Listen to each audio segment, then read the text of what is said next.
What is up, guys? It's your one and only Onyx Draco, and I wanted to talk about, a comic I've been reading. I'm not going to say how I've been reading it, but hint, hint, there are free websites where you can read comic books. No, I will not put the link. You got to find it yourself. But, anyways, I've been reading a lot of Invincible lately, mostly because my best friend has been spoiling comic spoilers. And I have read all the way up to issue 117. It's taken a lot of work and a lot of reading to get to where I'm at, but oh my god, this comic is absolutely wild. I hate how long it takes to get to towards the end. I hate how long it takes, but I am gonna say that it is kind of worth it because it's very much a slow burn that turns into a forest fire. It's just wild how many twists and turns there are. Even if you know a spoiler, you might not know when it's gonna happen or how or whatever way or whatever the heck, right? I can't really go too much in this non-spoiler section of the video, right? Right now I'm trying to avoid spoilers as much as I can, but this comic is totally worth it.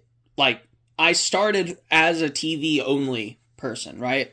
I'm the type of person that watches an anime. For example, Chainsaw Man.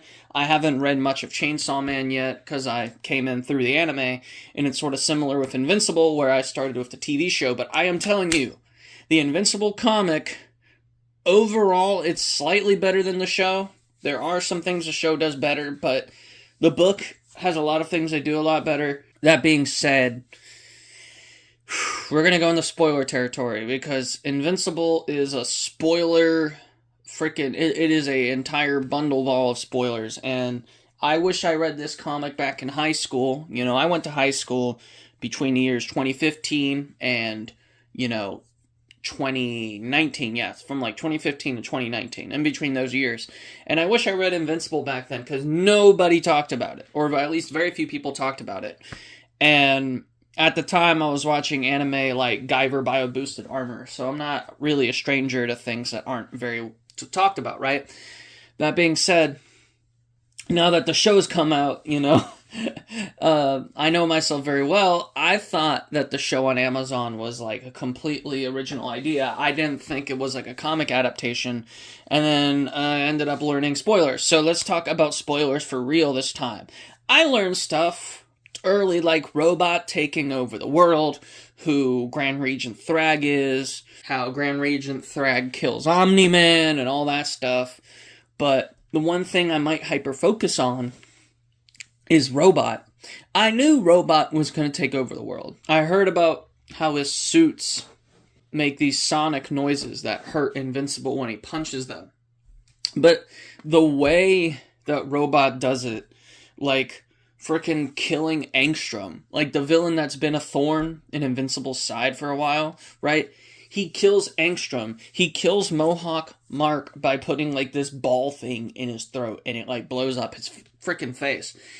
It is absolutely insane when Robot starts on a killing spree, and he's killing Black Samson, and he's killing a bunch of Guardians members that I don't know the names of, but I've seen them before. Fight the Flaxons and fight all sorts of villains and stuff.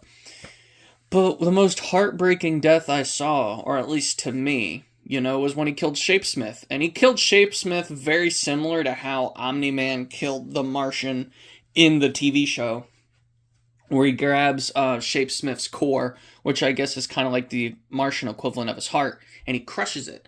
And it's just...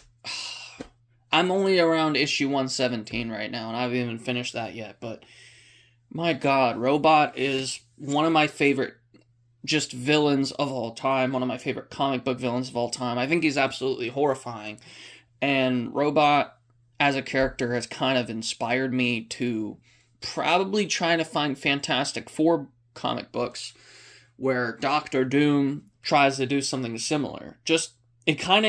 Robot, Rudolph Connors, Rex, whatever name you want to call him, he reminds me so much of Doctor Doom. So much in terms of having contingencies for Viltrumites and heroes and stuff like that.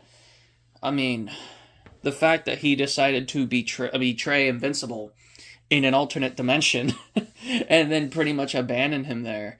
And Invincible literally had to like contact like an alternate version of Robot and then have Robot take a clone Invincible body. Like, this shit is crazy. This comic is crazy. And I don't regret reading this instead of like watching a movie or doing the kind of ADHD shit I'm usually doing, which is, calling my friends or playing a video game, but especially Helldivers, like sitting down and reading a comic book.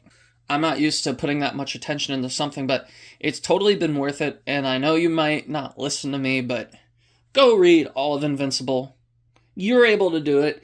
Just find a way to read it online for free. That's the one I recommend. Of course, legally speaking, just go buy all the issues. But if you have like really strict, shitty parents that don't let you have any comic books, read it online. I'm sure your computer can handle it. But yeah, shit, man. Invincible is the books are so good, and I can't wait until the robot arc gets adapted. I actually hope it kind of gets adapted the way Reze arc did, where it's just turned into a feature-length movie. Of course, I haven't finished reading the comics, so I might change my mind on that later, but holy shit, so peak, so good.